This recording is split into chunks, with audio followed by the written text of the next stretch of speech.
Millionaire CEO walked into a cafe. Then a little boy ran to his ex and called her mom.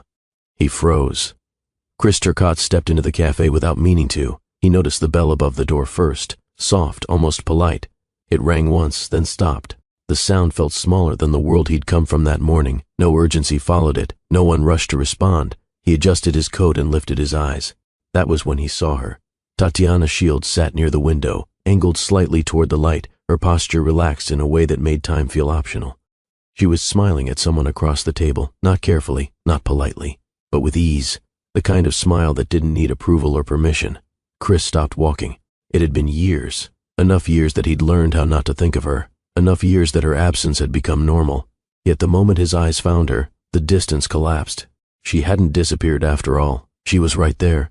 For a moment, Chris remained where he was, half inside the doorway, half caught somewhere else entirely. Outside, his morning had been stacked with urgency, calls that overlapped, messages waiting for answers, decisions that refused delay. His days usually moved in straight lines, measured by outcomes and deadlines. Every step forward carried weight. Inside the cafe, none of that mattered. People spoke softly, if at all. Cups rested on tables longer than necessary. A woman near the counter laughed without checking her phone.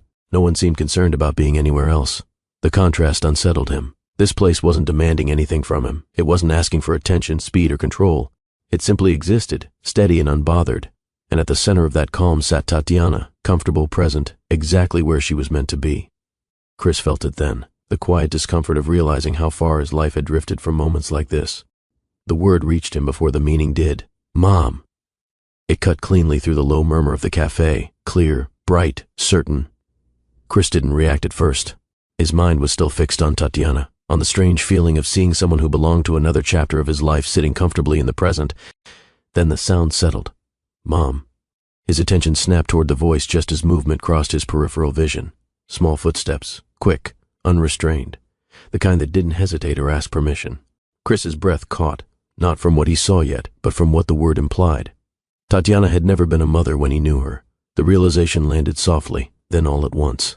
The boy crossed the room without slowing. His shoes tapped lightly against the floor as he moved with complete confidence, weaving past chairs and tables like he knew exactly where he was going. There was no hesitation in him, no doubt.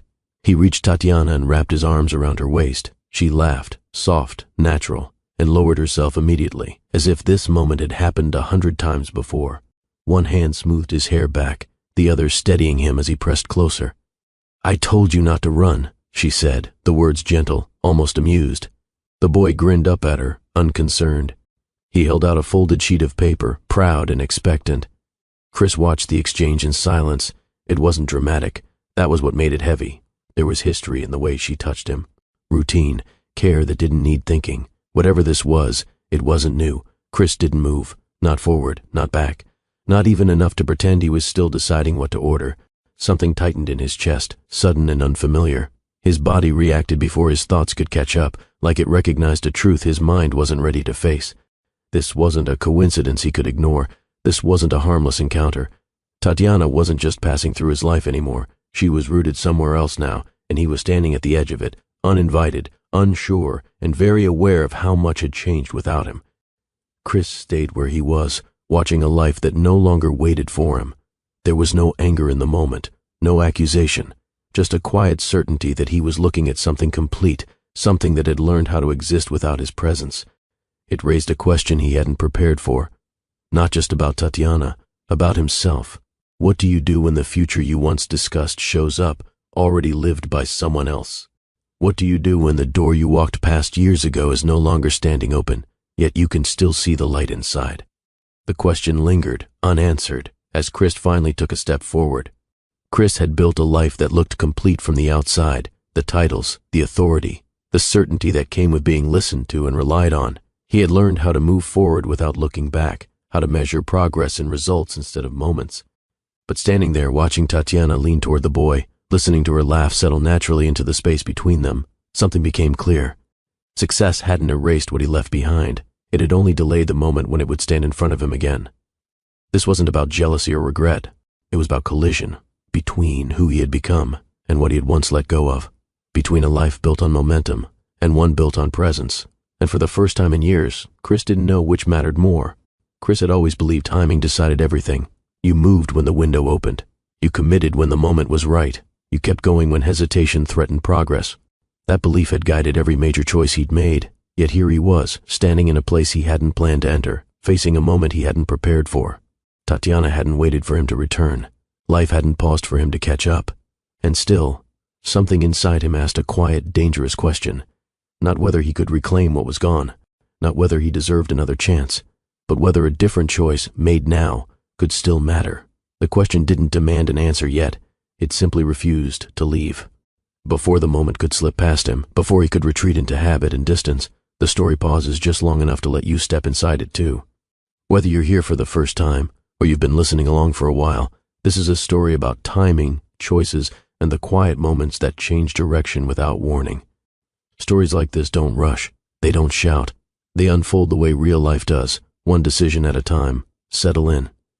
If stories like this speak to you, take a moment to show your support. Like the video so more people can find it. Subscribe to Mr. Cooper Stories and stay with us, because what unfolds from here isn't about grand gestures. It's about the choices that come quietly, and the lives they change. Chris remained near the entrance longer than necessary, pretending to study the menu mounted above the counter. The truth was simpler. He needed a moment to steady himself. From where he stood, he could see Tatiana clearly. She sat with an ease that hadn't existed in the years they shared. Back then, there had always been a trace of waiting in her posture, a quiet readiness to adjust her time around. That tension was gone now. Her shoulders were relaxed. Her attention rested fully on the boy beside her. She listened when he spoke, not halfway, not with the polite patience people offer children. She listened as though nothing else deserved space in that moment. Chris noticed the small details, the way she nodded, the slight smile that appeared before the boy even finished his sentence, the calm certainty in her movements. None of it looked practiced. It looked lived in. This wasn't a role she was trying on. It was a life she had settled into. And as Chris watched her, something became clear in a way that didn't need words. She wasn't missing anything anymore. The cafe held its own rhythm. A cup was set down behind the counter. Someone stirred sugar slowly, unhurried. Chairs shifted with soft sounds that never demanded attention. Nothing here seemed pressed for time. Chris felt out of place in it. His instincts told him to move, to order, to occupy his hands, to give the moment a purpose that could be measured. Stillness had never been something he trusted. In his world, pauses were gaps waiting to be filled. Here, the pause stood on its own. He became aware of how tense his shoulders were, how shallow his breathing had grown. The calm around him didn't soothe him at first. It exposed him. It made the weight he carried more noticeable, not less. And through it all, Tatiana remained steady. She fit the room without effort, like someone who had learned how to slow down without losing herself. Watching her, Chris felt the uncomfortable distance between the pace he lived by and the pace unfolding in front of him. For the first time that morning, he wondered what it would feel like to stay still long enough to belong somewhere like this. The boy's voice drifted back into Chris's awareness before he realized he was listening. It wasn't loud. It wasn't demanding. It carried the simple certainty of someone who expected to be heard. He stood beside Tatiana now, balancing on his toes as he spoke, his hands moving freely as if the story mattered more than the words used to tell it.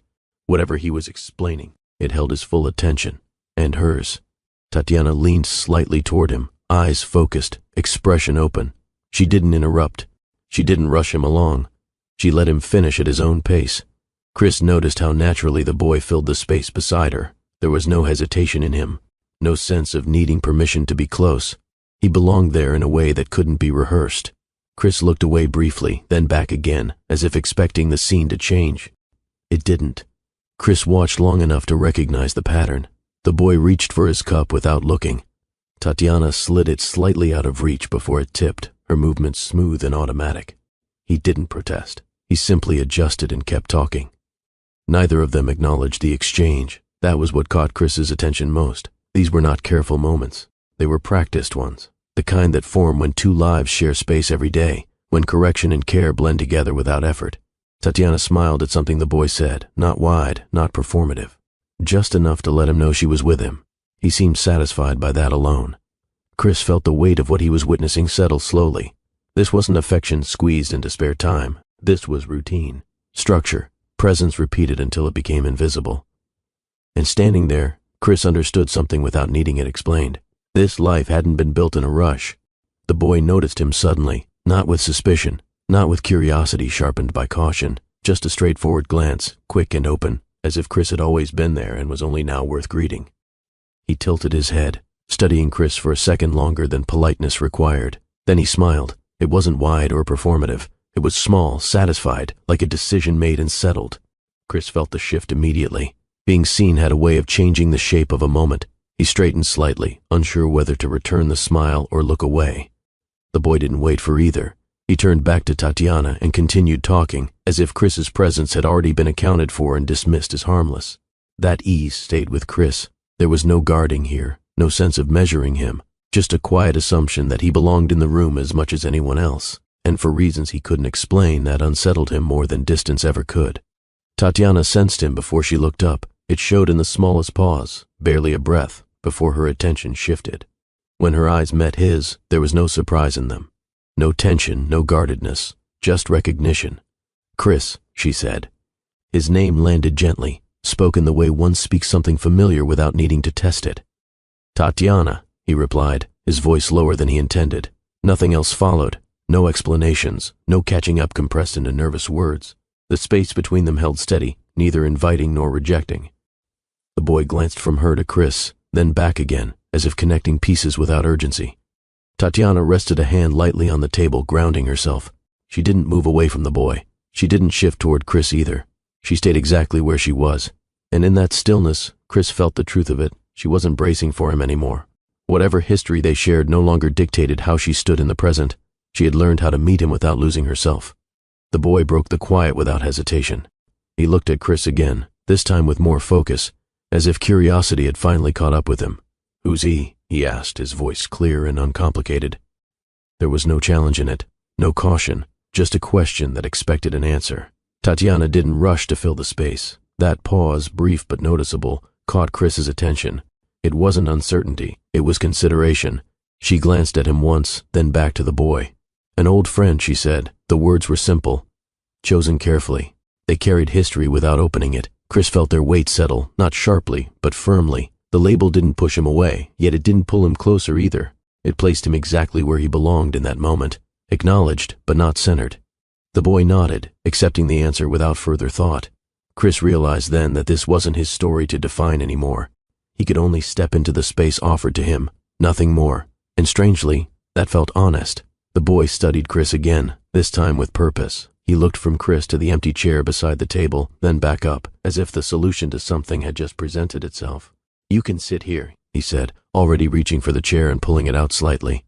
There was no hesitation in the offer, no glance toward Tatiana for approval. To him, the decision felt obvious. Chris blinked. The invitation caught him off guard, not because it was bold, but because it was unguarded. It carried no expectation beyond presence, no past, no evaluation. Tatiana's eyes flicked to the chair, then to Chris. She didn't speak. She didn't correct the boy or rush to soften the moment. She waited. The room seemed to narrow to that small space between them. The chair, the table, the choice. Chris placed a hand on the back of the chair, feeling the worn wood beneath his fingers. For the first time since walking in, he was being asked to stay. Chris didn't answer right away. He glanced once toward the counter, then back to the chair, as if confirming there was nowhere else he needed to be. No call pulling at him, no obligation demanding movement. He pulled the chair out and sat. The motion was simple, almost ordinary, yet it carried weight. The scrape of wood against the floor sounded louder to him than it should have, marking a decision he hadn't planned to make. The boy smiled, satisfied, and returned to his seat without ceremony. Tatiana shifted slightly to make room, not dramatically, just enough to acknowledge Chris's presence. No one spoke for a moment. Chris rested his hands on the table, feeling the steady surface beneath his palms. He wasn't observing anymore. He was part of the scene now, however loosely. And with that, something subtle changed. He hadn't explained himself. He hadn't asked permission. He had simply stayed. The cafe returned to its rhythm around them. A cup was placed on a nearby table. Someone laughed softly near the window.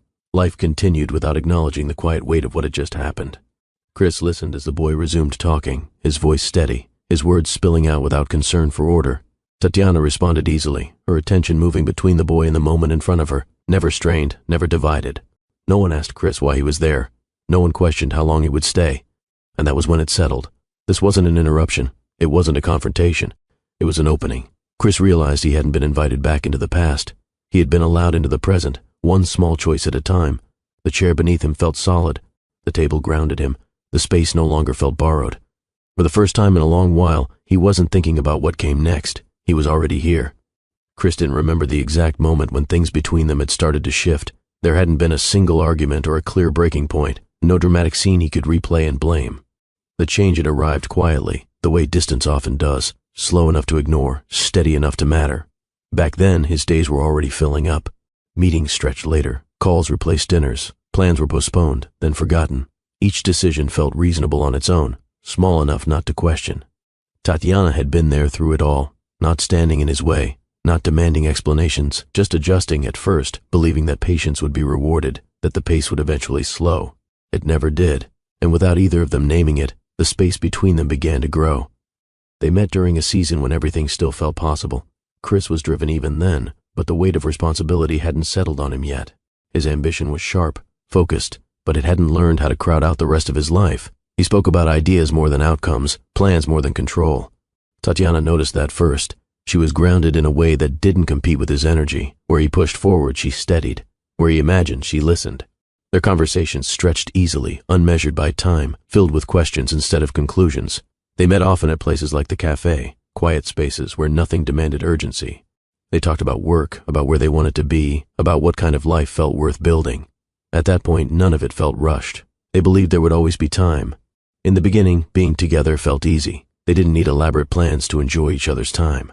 Long conversations happened without effort, sometimes over dinner that went cold, sometimes during late walks where neither of them noticed how much time had passed. Chris talked about the future with certainty, not arrogance, just belief. He described the kind of company he wanted to build, the impact he hoped to make, the life he imagined once everything was stable. Tatiana listened without trying to reshape his vision. She asked questions that slowed him just enough to think deeper, not faster. When he spoke about success, she spoke about balance, about having something real to come home to when the work was done. They talked about a home that felt calm, about weekends that belonged to them, about a life that wasn't only defined by achievement. Back then, those ideas didn't compete. They fit together. The change didn't arrive all at once. At first, it looked like opportunity, a new project that needed extra hours, a client who required late calls, a trip that couldn't be postponed. Each request felt justified, even necessary. Chris told himself it was temporary, just a short stretch of pressure before things settled. They didn't settle. Weeks filled faster than expected. Evenings became extensions of the workday. Messages replaced conversations that used to happen face to face. Chris stayed focused, convinced that pushing harder now would create more freedom later. From his side, the logic made sense. From Tatiana's side, the silence grew. She didn't interrupt his momentum. She adjusted her schedule, filled her time, waited for the pace to ease the way he said it would. But the more his world expanded, the less space remained for the quiet routines they once shared. Nothing had broken yet, but something important had begun to thin. At first, Tatiana believed the pressure would pass. Chris had always spoken about phases, busy seasons followed by calmer ones. She trusted that this was just another stretch that required patience. When he canceled dinner, she didn't argue. When meetings ran late, she told him to focus and finish what he'd started. She wasn't keeping score. She still saved him a seat when she cooked, still sent short messages asking if he'd eaten, still left space in her evenings in case he finished early. It wasn't sacrifice in her mind. It was investment. She believed that once the pace slowed, they would return to the rhythm they'd built together, the long talks, the unplanned nights, the feeling that neither of them had to compete with the rest of the world for attention.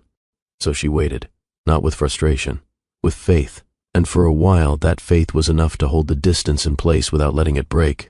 The distance didn't announce itself. It showed up in small, forgettable moments. Conversations shortened because one of them was tired. Plans shifted to another night that never quite arrived. Messages became updates instead of connection. When they did sit together, the silence felt different. Not uncomfortable, just thinner, like something that used to fill the space had stepped away without either of them noticing when.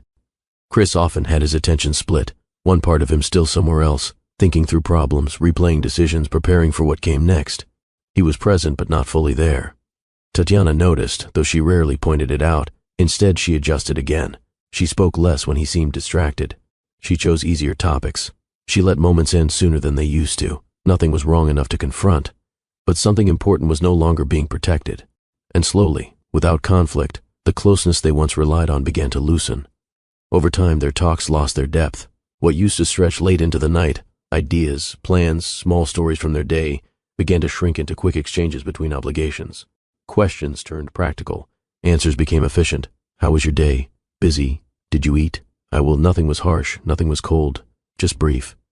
Chris often believed they would talk properly once things settled. He carried that assumption with confidence, certain that the connection between them was strong enough to pause without fading. But pauses, repeated often enough, start to feel permanent. Tatiana stopped saving certain stories for him. By the time he was free, the moment had passed. What once felt important no longer seemed worth reopening. Silence didn't replace their relationship. It thinned it. And without either of them deciding it, the space where their conversations used to live began to stay empty longer than it should have. The end didn't come with raised voices. It arrived on an ordinary evening. Chris had come home later than he promised. Again, not intentionally, just carried by the same current that had been pulling at his time for months. He expected the usual: quiet dinner, a few tired words, the assumption that tomorrow would be better.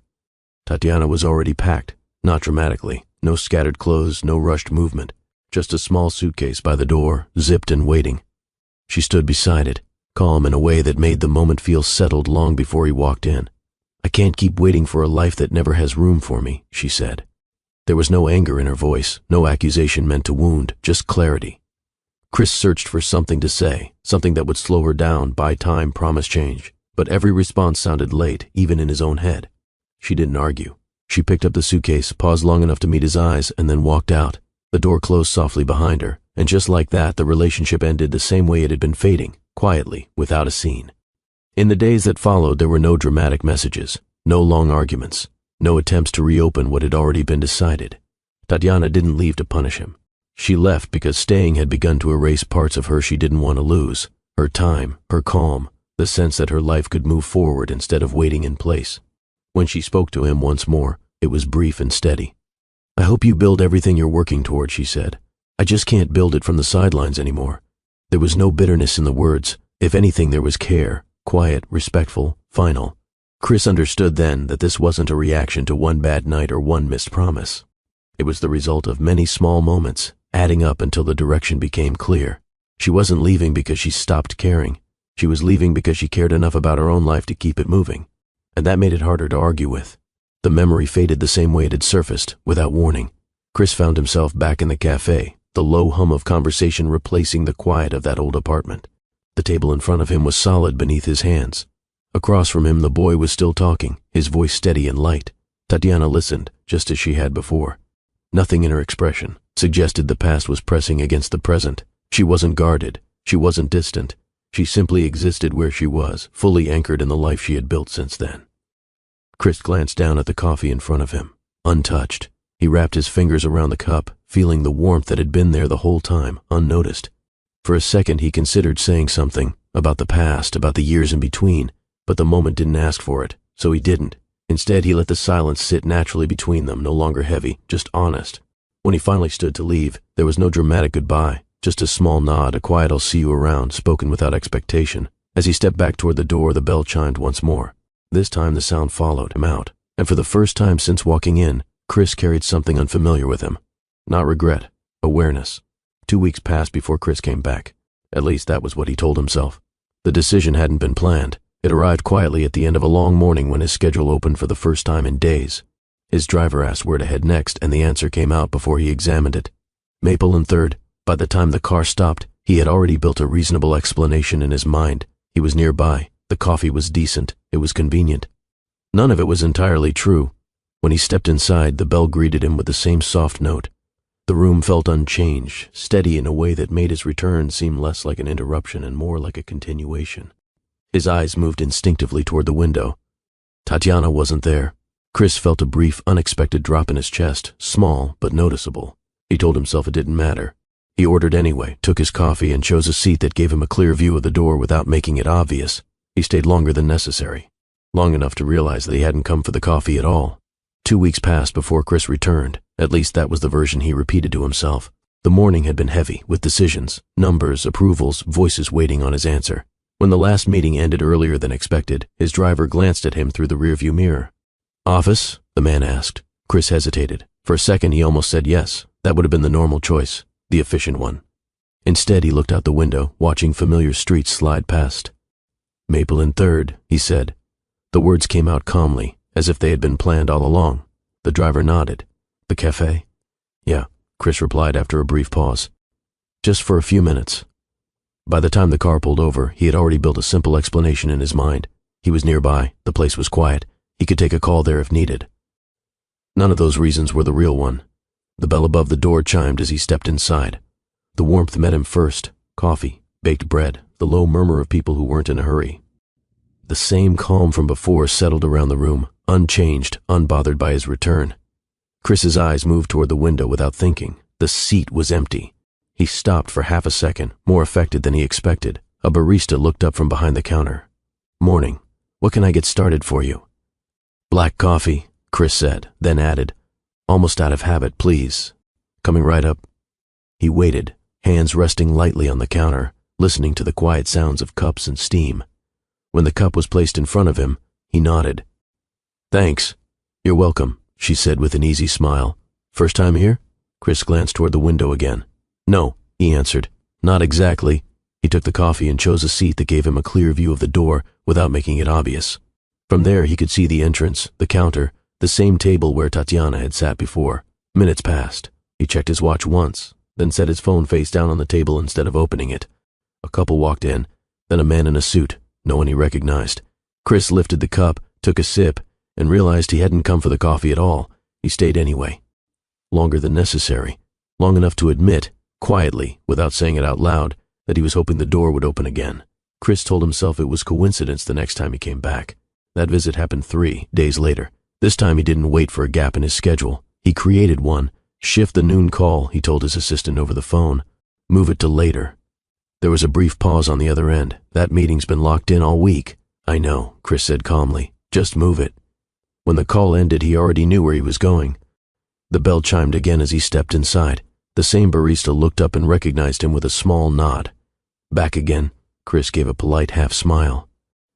"Looks like it. Usual?" she asked. He hesitated for a fraction of a second, then nodded. "Yeah." "Black." While she prepared it, Chris glanced toward the window.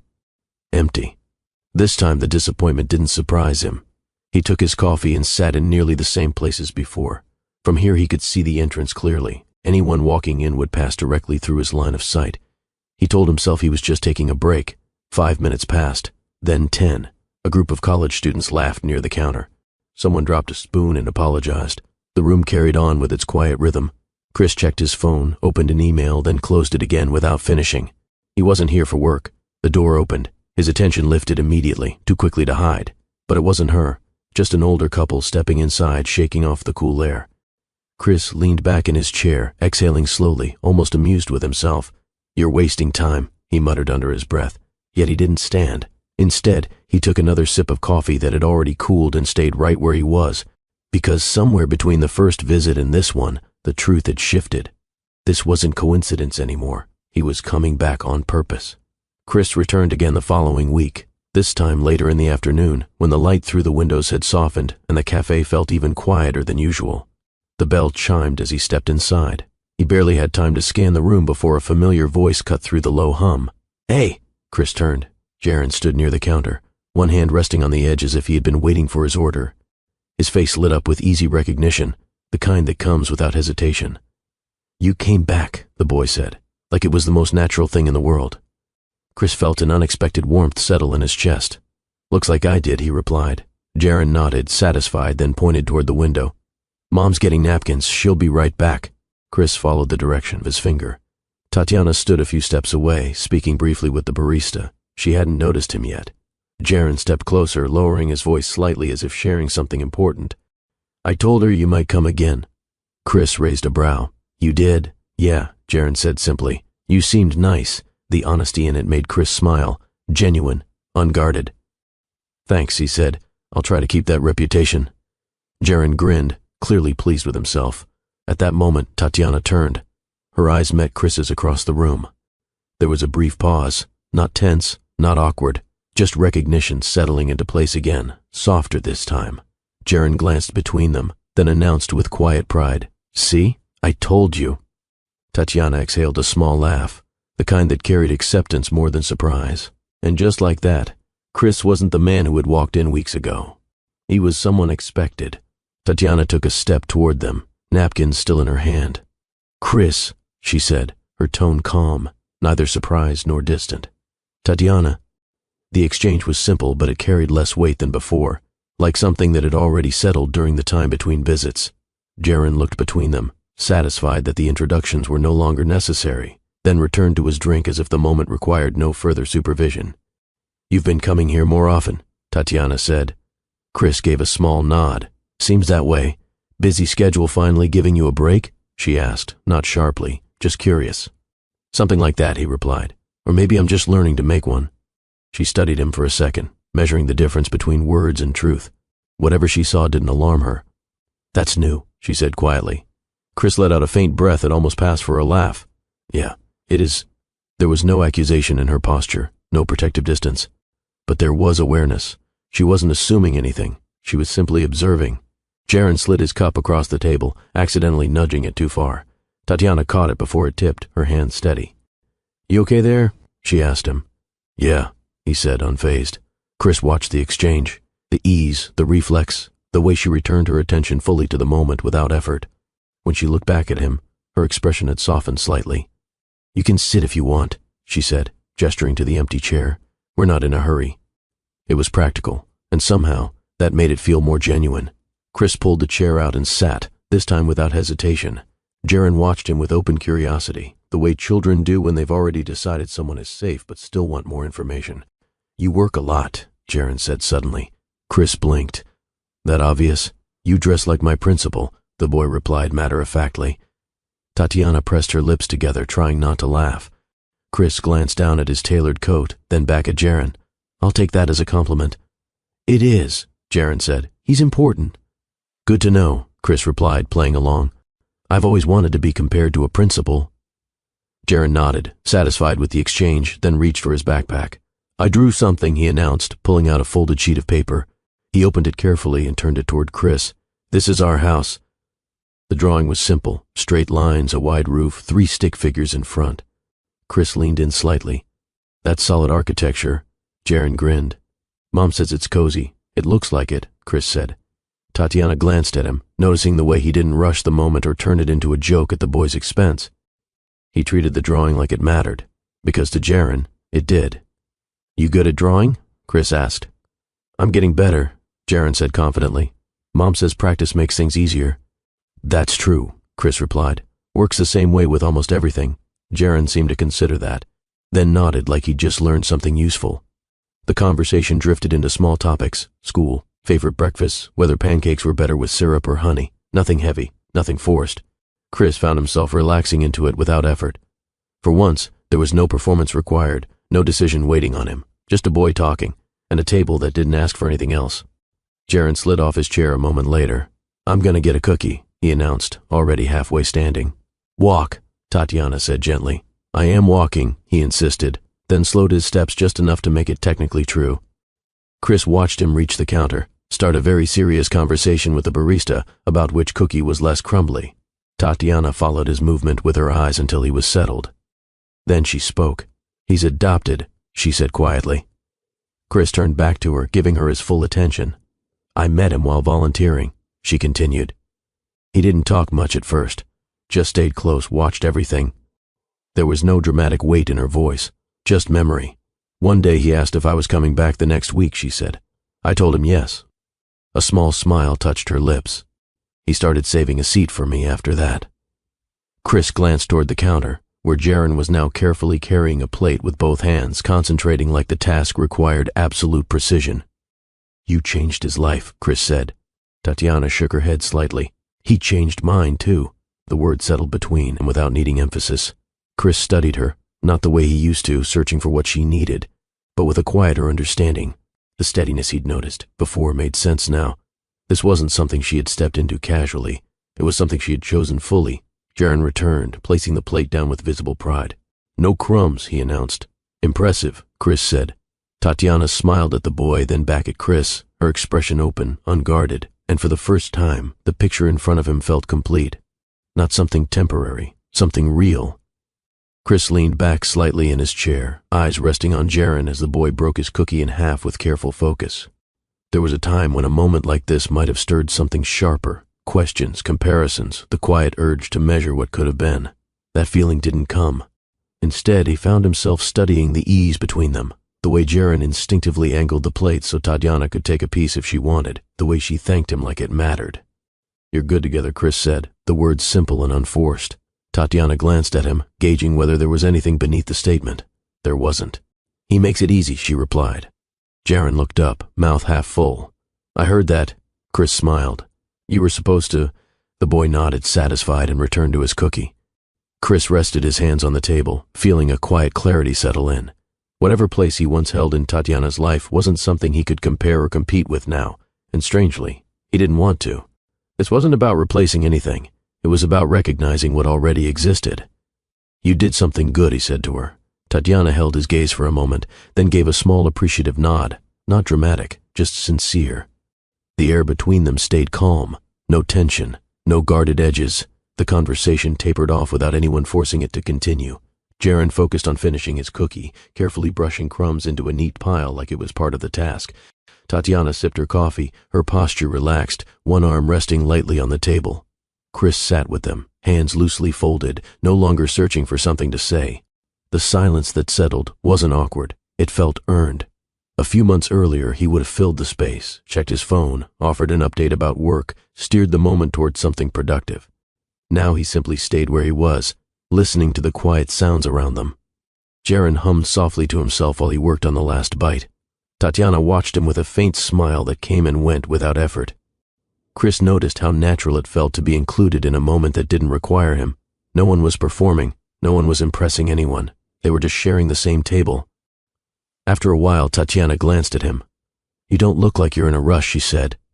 "I'm not," Chris replied. It was the first time in a long time that the statement was completely true. She nodded, accepting that without surprise, and returned her attention to Jaren.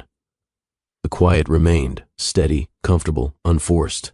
And somewhere inside that stillness, the distance between them eased without either of them trying to close it. Jaren finished his cookie and wiped his hands carefully with a napkin, determined not to leave a mess behind. "Can I show him my science project later?" he asked Tatiana, nodding toward Chris like the decision had already been made. Tatiana glanced at Chris before answering, giving him space to decline if he wanted. "If he has time," she said. Chris met the boy's hopeful expression and found himself answering without hesitation. "I'd like that." Jaren's face brightened. "It's about bridges. Mine holds 10 books." "10?" Chris said, impressed. "That's serious engineering. I used extra sticks," Jaren explained, proud of the strategy. "That's usually how good ideas start," Chris replied. The boy nodded like he just received professional confirmation. Tatiana watched the exchange quietly. There was no push in her expression, no attempt to steer the connection, just observation, careful and patient. Chris noticed it. "You've done a good job with him," he said softly. Tatiana shook her head a little. "We did a good job with each other." Jaren leaned against her arm without thinking, comfortable, anchored. Chris felt something shift, not dramatic, not overwhelming, just a steady warmth settling where tension used to sit. This wasn't about rebuilding what they once had. It was about discovering what could exist now, slower, simpler, without pressure. For the first time, being here didn't feel like revisiting the past. It felt like stepping into something new. Jaren gathered his backpack and began explaining in great detail how his bridge could hold more weight if he added support legs on the sides. His hands moved as he spoke, sketching shapes in the air. Chris listened, asking a question here and there, not to lead, just to understand. Tatiana watched them both, quiet, a small smile resting at the corner of her mouth. Moments like this didn't need anything dramatic, just time, just presence. Chris leaned back slightly, taking in the simple scene. The boy talking, Tatiana steady beside him, the soft rhythm of the cafe continuing around them. It struck him how rare it was to sit somewhere without being pulled in 3 different directions. If you've ever had a moment like that, one that seems small but somehow stays with you longer than the loud ones, you already know how powerful quiet connection can be. If this part of the story feels familiar, take a second to like the video so more people who need something steady like this can find it. Jaren finished his explanation with a proud nod. "And that's why mine won't fall." Chris smiled. "I believe you."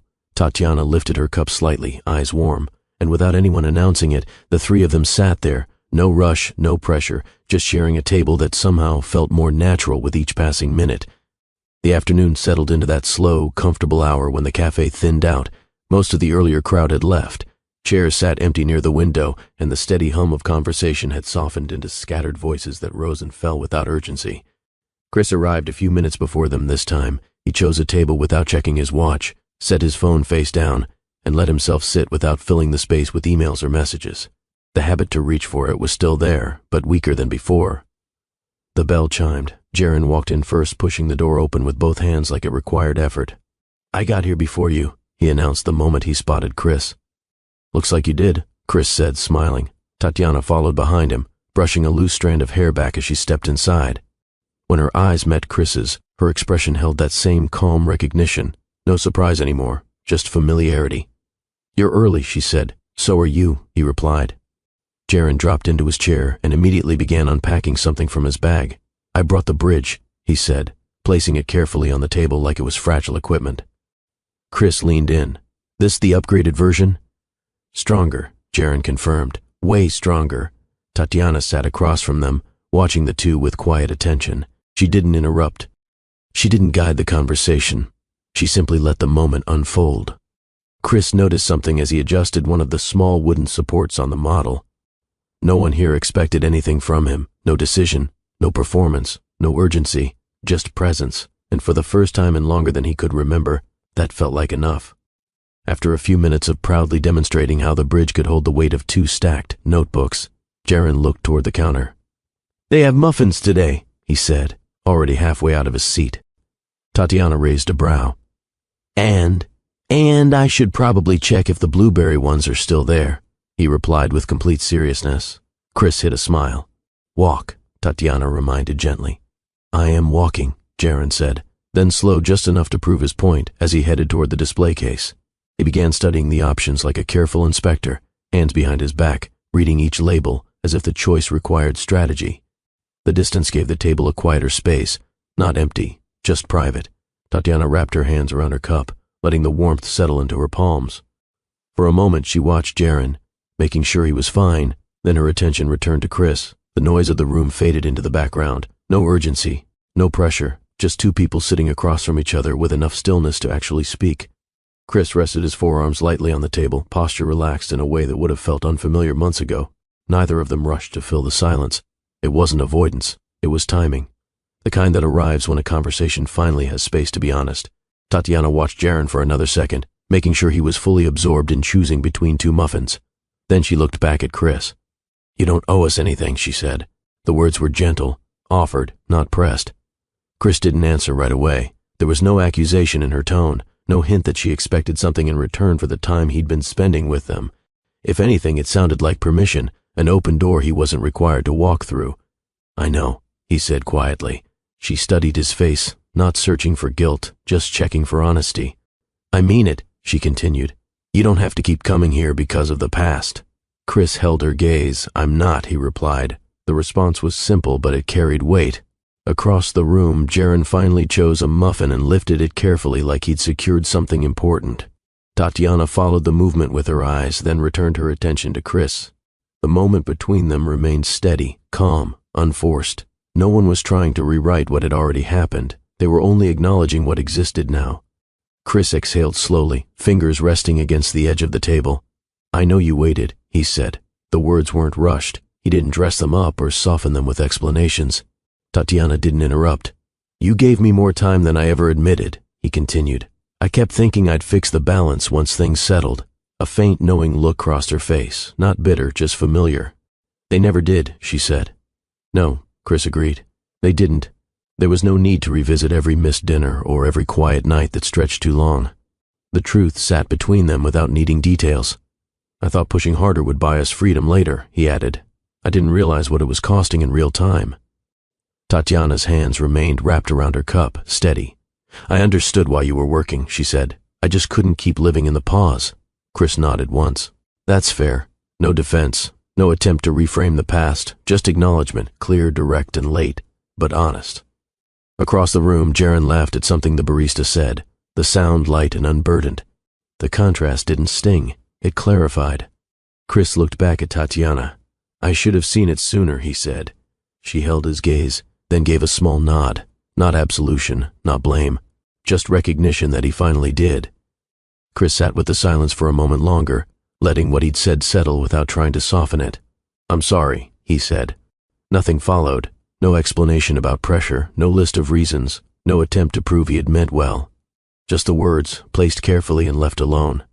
Tatiana didn't respond right away.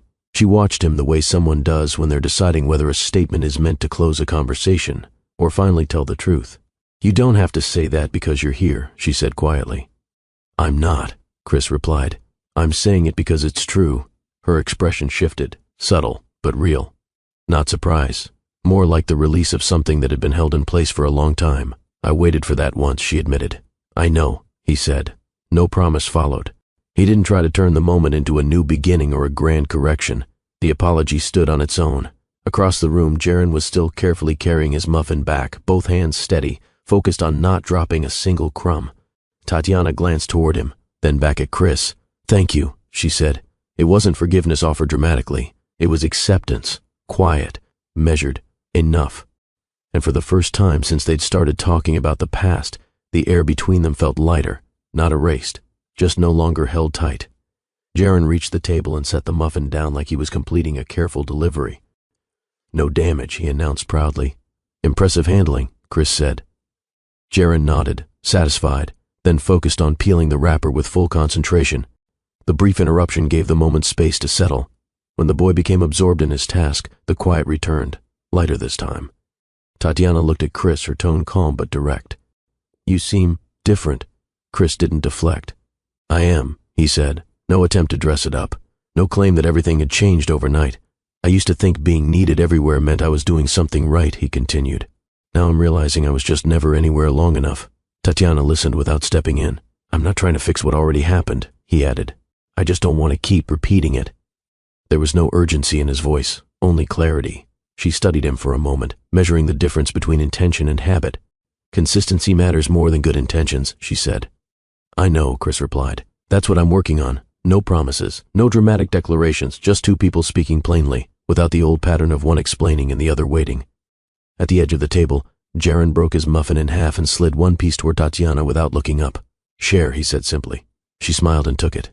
The moment said enough. Honesty didn't need to be loud to change the direction of what came next. Chris watched Jaren carefully divide the muffin, making sure both halves looked equal before taking a bite. The small act carried no performance, just habit. He found himself noticing things he used to overlook, not because they were dramatic, but because they were steady, repeated, real. It struck him then that he wasn't sitting here to correct what had already been lost. Nothing he did now could rewrite the years that had passed or return them to who they were before. And for the first time, that truth didn't feel like pressure. It felt clear. I'm not here to fix anything, he said quietly, more to himself than to her. Tatiana heard him anyway. Good, she replied. He looked up. Trying to fix the past usually breaks the present, she added, her tone gentle, matter of fact. Chris nodded once.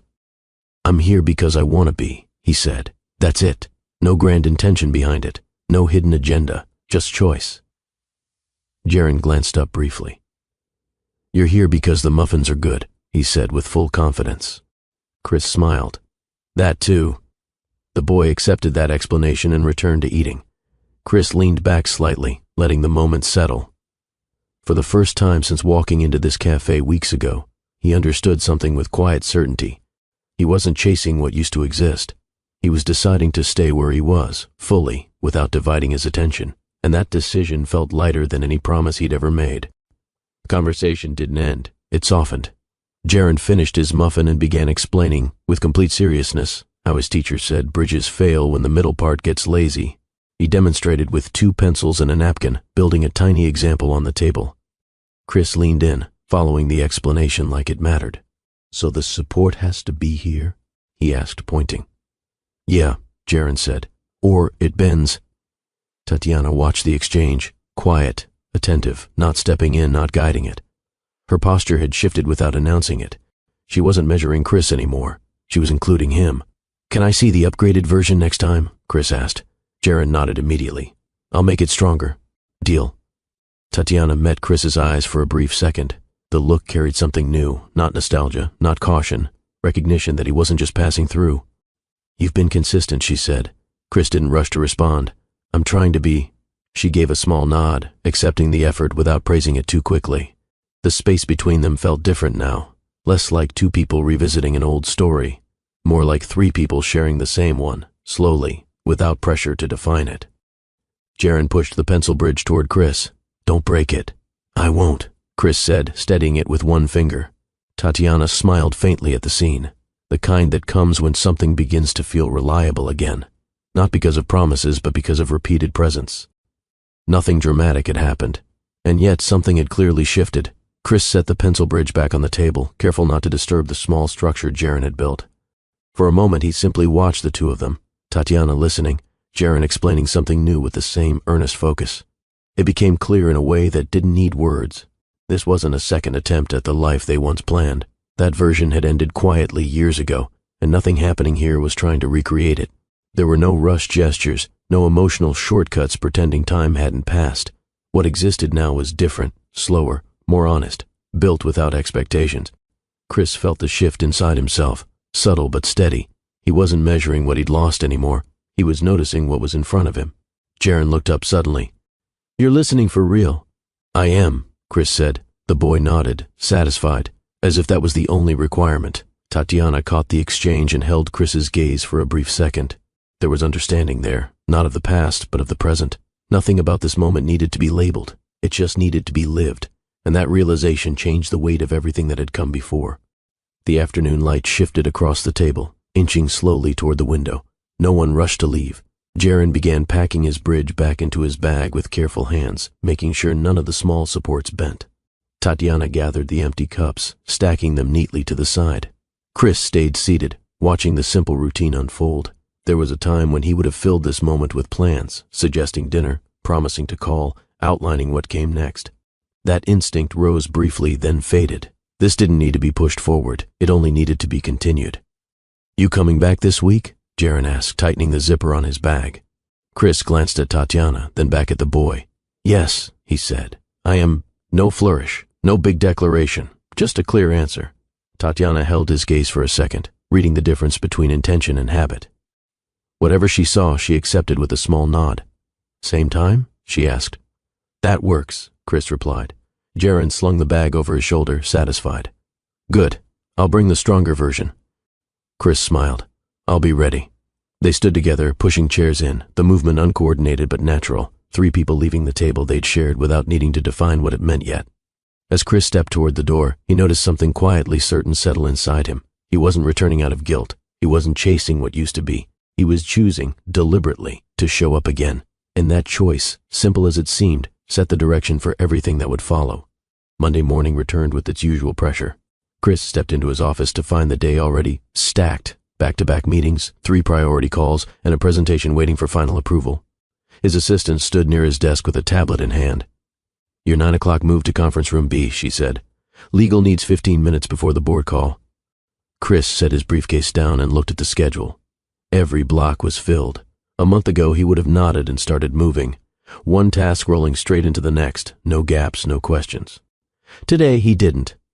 "Which of these actually needs me in the room?" he asked. His assistant paused, surprised by the question. "Most of them usually do. Usually isn't the same as necessary," Chris replied calmly. "Walk me through it." They reviewed the list together. As each item came up, Chris asked one simple thing. Who else can handle this? Operations could run the vendor call. Finance didn't need him for the preliminary review. The update meeting could be shortened or skipped entirely. Within 10 minutes, space began to appear where there had been none. His assistant glanced up. "You're clearing half your day. I'm clearing what doesn't require me," Chris said. There was no frustration in his tone, just precision. "What should I put in the open blocks?" she asked. Chris thought for a moment, then shook his head. "Leave them open." "Open, as in unscheduled?" "Yes." She nodded slowly, still adjusting to the shift. As she stepped out to make the changes, Chris sat down and looked at the quieter calendar on his screen. Nothing dramatic had happened. No major announcement. No speech about priorities. Just a series of small decisions that created something he hadn't allowed himself in years. Time that wasn't already promised away. He leaned back in his chair, noticing how unfamiliar that felt. Not uncomfortable, just new. Later that morning, Chris stepped into the operations meeting he usually led from the head of the table. The team straightened as he entered, laptops open, notes ready. Habit placed him in the central chair, then he paused. "Daniel," Chris said, nodding toward his operations director.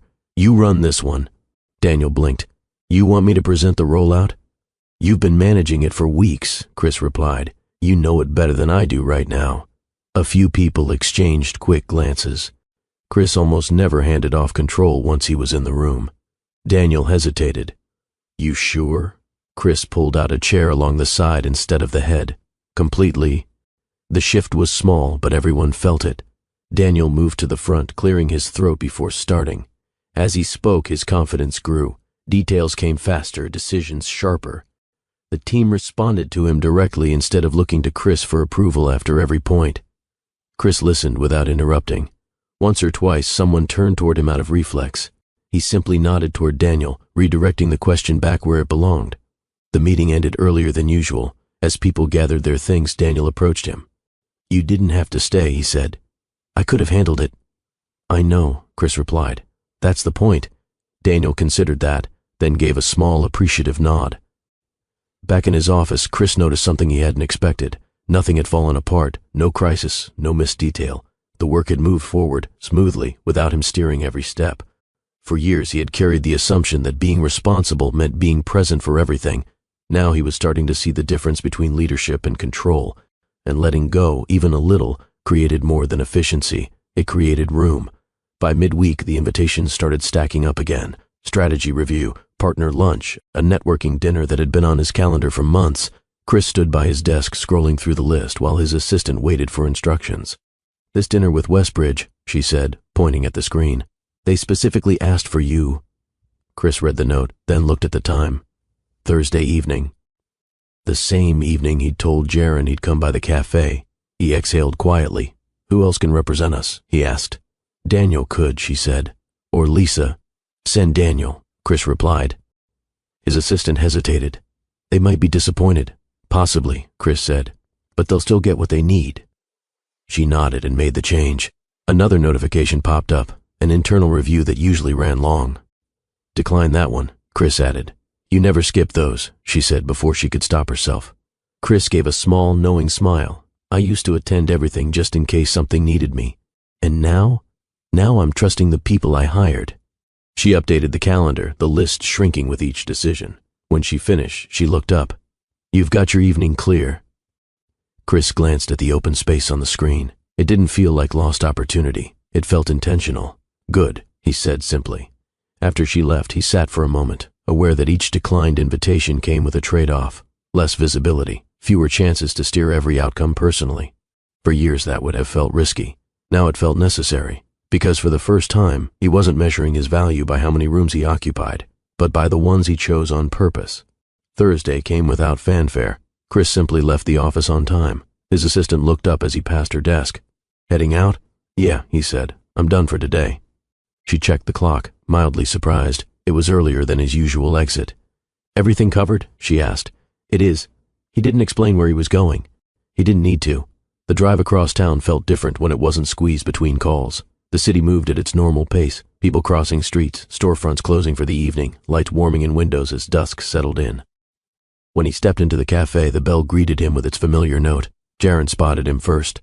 "You're on time," the boy announced, like it was an achievement worth celebrating. Tatiana looked up from her seat, a quiet acknowledgement in her eyes. Not surprise, not praise, just recognition. "Hi," she said. "Hi." No speech about rearranged meetings. No mention of what he'd declined to be there. He took the chair beside them like it was part of a routine already forming. Jaren pushed a small stack of books toward him. "Test the bridge," he said seriously. Chris placed one book on top, then another. The structure held. "Solid work," he said. Jaren grinned. Tatiana watched the exchange, her posture relaxed as if she'd been waiting not for promises, but for this. Chris realized something as he sat there, sleeves slightly rolled, attention fully on the table. Consistency didn't announce itself. It showed up, and then it kept showing up again. The first Saturday started without a plan. Chris woke earlier than usual, out of habit, and reached for his phone before remembering there was nothing urgent waiting. The quiet felt unfamiliar, but not unwelcome. By mid-morning, he found himself standing outside the small grocery near Tatiana's street, holding a basket he hadn't intended to pick up. Inside were pancake mix, eggs, and a bottle of syrup. He knocked once before the door opened. Jaren answered, hair still slightly messy from sleep.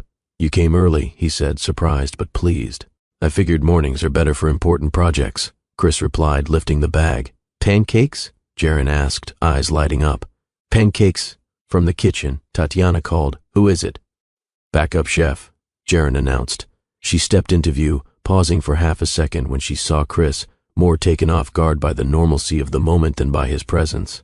"You didn't have to bring anything," she said. I wanted to, he answered simply. A few minutes later, the kitchen filled with the soft sounds of batter being mixed in a pan warming on the stove. Jaren stood on a chair, responsible for stirring with intense concentration. Not too fast, Tatiana reminded. I know, he said, slowing slightly. Chris handled the pan, testing the heat with a small drop of batter. Professional, Jaren whispered, impressed. I've had practice, Chris said. The first pancake came out uneven. Jaren laughed. That one's yours. Fair, Chris agreed. By the third attempt, the shape improved. The smell filled the room, warm and familiar. They ate at the small table, nothing formal, just plates, syrup, and easy conversation that moved between school stories and weekend plans.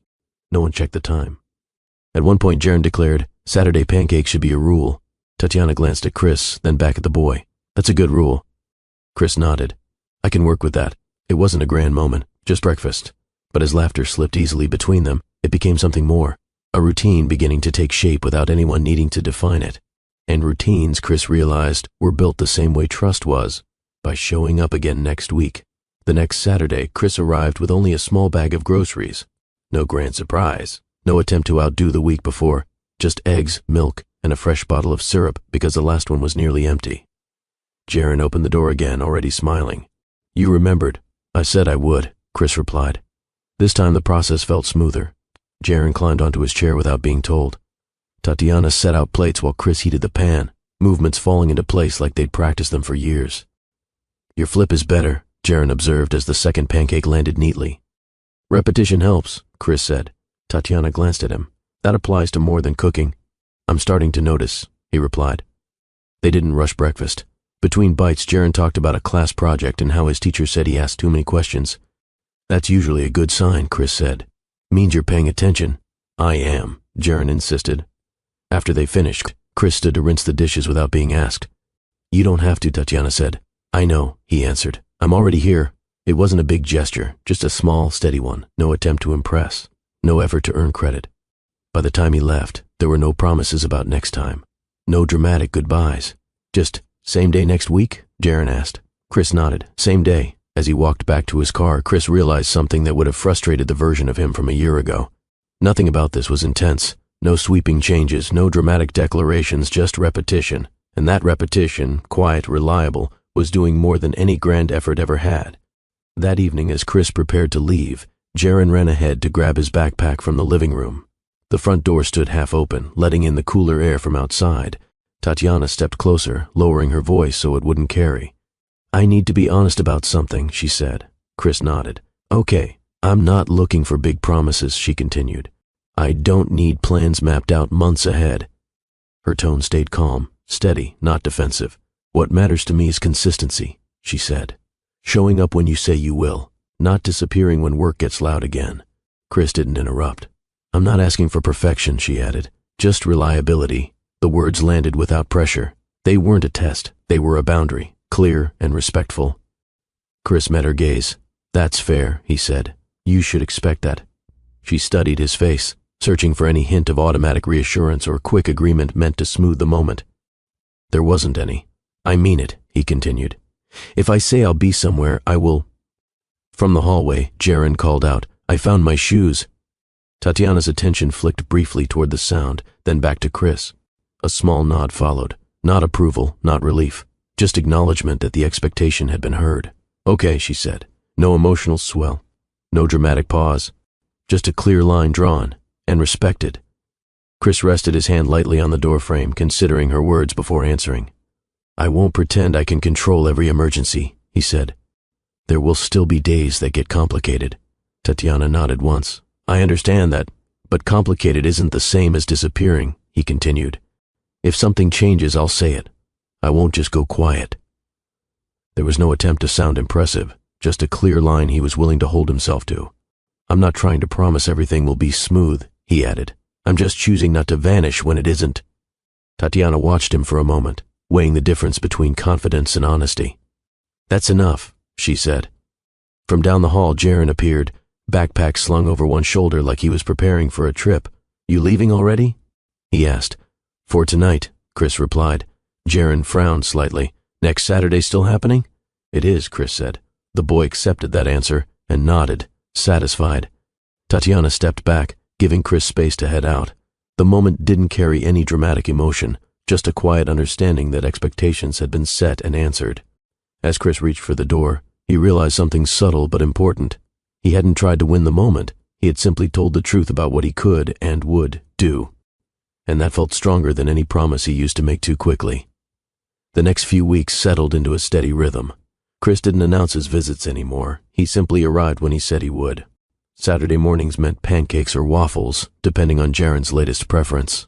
Once, they attempted French toast and ended up laughing when the first batch came out too soggy to flip. Still edible, Chris insisted. Barely, Tatiana replied, amused. Jaren declared it science, and the second attempt came out better. On weekday afternoons, Chris stopped by the cafe when his schedule allowed. Sometimes he stayed 20 minutes, sometimes an hour. The length didn't matter as much as the fact that he came. One evening, Jaren struggled with a homework problem, erasing the same line 3 times. "It's not working," he muttered. Chris pulled the paper closer. "Show me how you're thinking about it." They worked through it together, slow, step by step, until the answer made sense. "Oh," Jaren said, surprised. That's it, Chris confirmed. The boy leaned back, relieved. "You explain stuff better than my book." "I'll take that as a compliment," Chris said. Across the table, Tatiana watched quietly.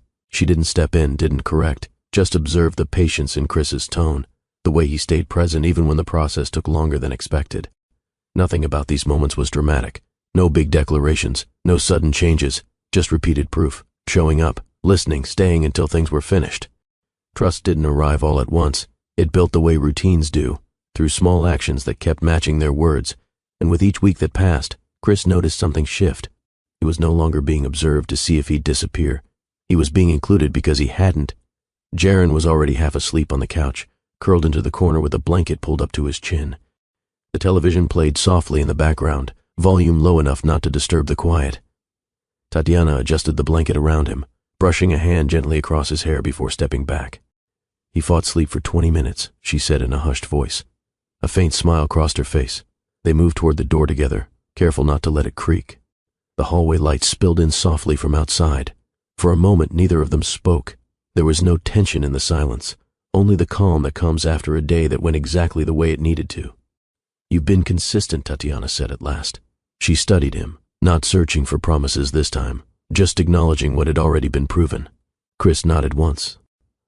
"I said I would be." "Thank you," she said quietly. He didn't turn it into a speech. "Lost the battle," Chris replied. One evening, after homework was finished and the dishes were drying on the rack, Chris stood by the doorway preparing to leave. "Of course," he answered. Behind them, Jaren shifted slightly but didn't wake. Chris stepped out into the night air, the door closing gently at his back. The street was calm, light steady, nothing pulling at him to rush somewhere else. As he walked to his car, he realized something that would have surprised him months earlier. Success still mattered, responsibility still existed, but neither of them owned all of his time anymore. For the first time in years, his life didn't feel like something he was chasing. It felt like something he was finally living, one steady choice at a time. The air warmed gradually, softening the sharp edge the mornings used to carry. Trees along the street outside Tatiana's building filled with new leaves, the kind that caught sunlight and held it. Chris noticed the change one Saturday as he stepped out of his car. Jaren was already outside, bouncing lightly on his heels. "You're late by 2 minutes," he declared, checking a plastic watch that was clearly set wrong. "Then I'll have to make up for it," Chris replied. "With pancakes," Jaren said immediately. "That seems fair." Spring arrived without announcing itself. Tatiana stood near the doorway, keys in hand, watching the exchange with a quiet smile. "You ready?" she asked Jaren. "I've been ready," he insisted. They started down the sidewalk together, the pace unhurried. The neighborhood felt different in the warmer light, windows open, distant laughter carrying from somewhere down the block. Chris walked beside them, hands relaxed at his sides.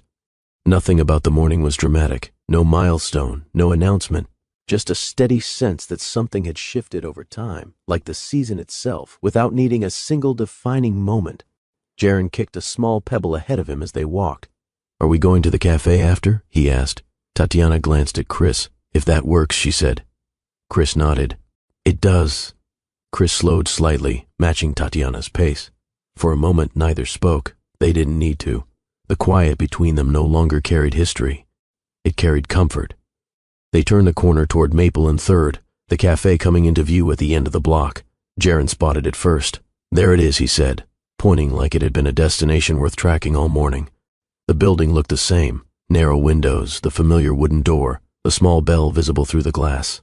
Nothing about it had changed. What had changed was how Chris approached it. The first time, he had walked in alone, pulled there by something he didn't understand. Now he walked beside them. Jaren moved a few steps ahead, then doubled back, unwilling to get too far from either of them.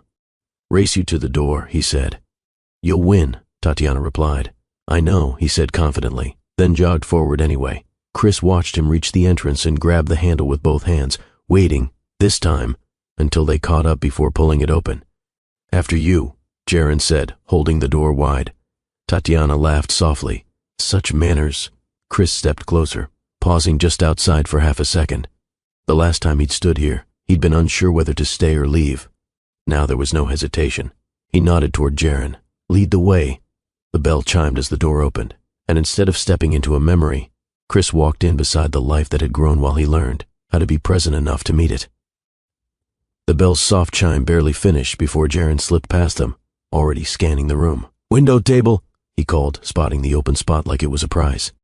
He hurried over, then caught himself and slowed, remembering the rule, though the excitement still showed in the quick bounce of his steps. Chris and Tatiana followed at an easy pace. Jaren reached the table and turned, hands on the back of the chair as if guarding it. I saved it, he announced proudly. Impressive timing, Chris said.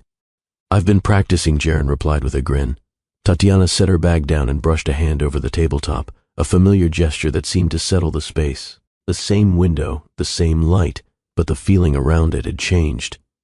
Jaren pulled his chair out and dropped into it, already looking toward the counter.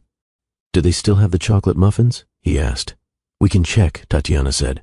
I'll come with you, Chris offered. I got it, Jaren said quickly, sliding off his chair. I know where they are. Walk, Tatiana reminded, smiling. I am walking, he insisted again, heading toward the counter with determined steps. Chris watched him go, a quiet amusement in his expression.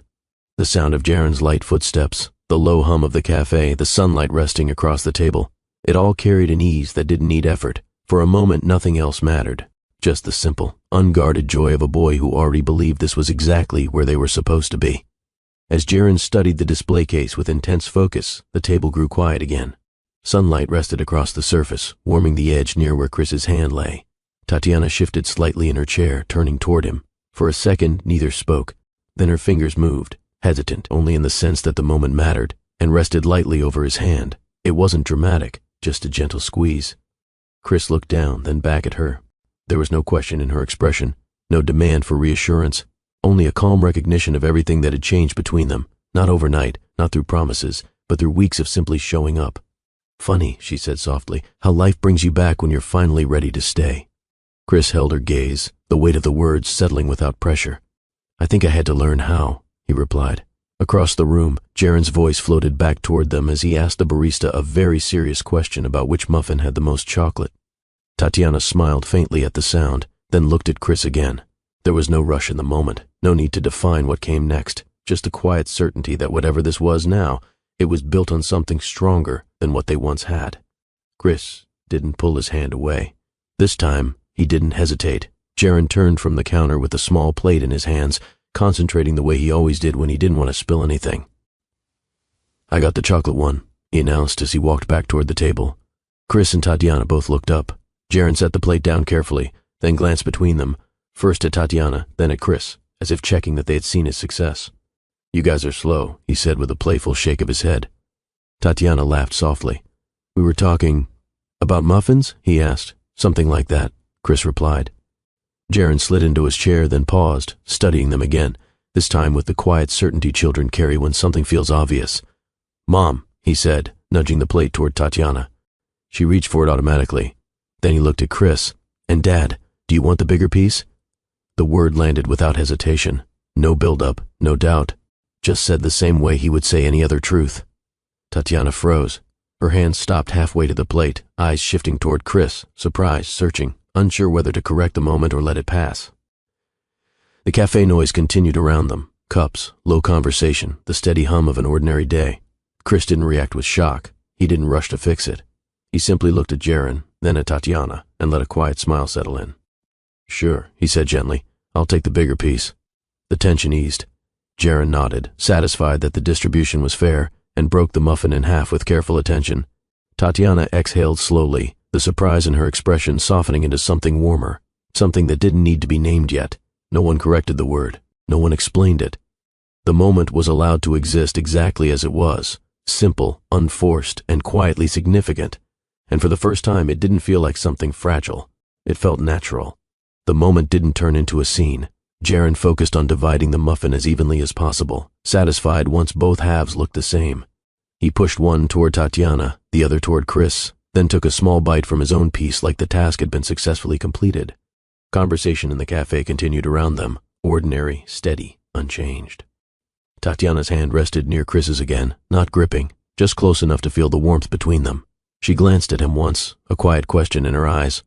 Chris met her gaze. There was no confusion in his expression, no need to explain or retreat from what had just happened. The word hadn't felt like pressure.